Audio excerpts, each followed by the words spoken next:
Well, joining us in studio is our energy correspondent, Olu Phillips. Olu, thank you for joining us on Network Africa. You don't have to go that way. Thank you for having me. We're both Nigerians here. I think we speak for everyone when we say this is another upsetting situation. What is the cause this time around?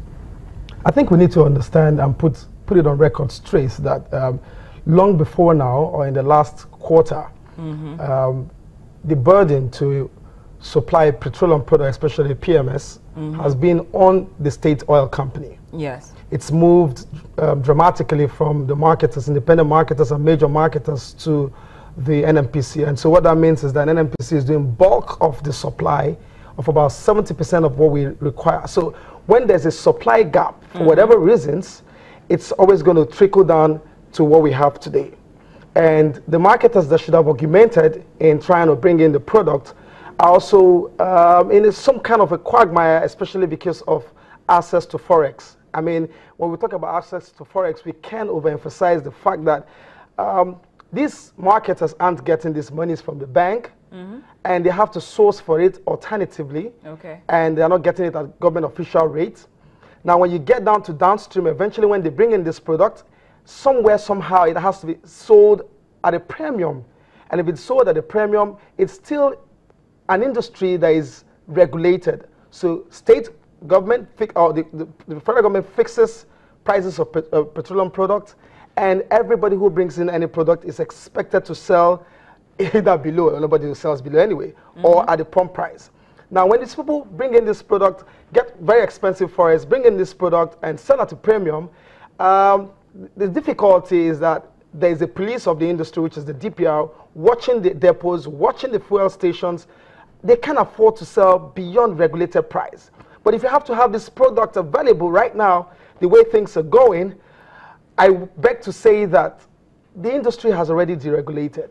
Okay. Because it's just in few places like maybe Lagos, and in Abuja, you can find the product at a regulated price. What explanation? I understand this background you're giving us, but what explanation are we supposed to listen to that this is happening, all over again? It's happening all over again, like I said. I mean, clearly, whenever there's a situation like this, it means that there's a supply gap. And so, like you've listened to the PPMC managing director saying they're bringing in more cargo. What they've not told us is between when this is coming in and the last one, was there a gap? Because if this is happening, clearly there's a gap and someone needs to plug it. Then secondly, the refineries are not working.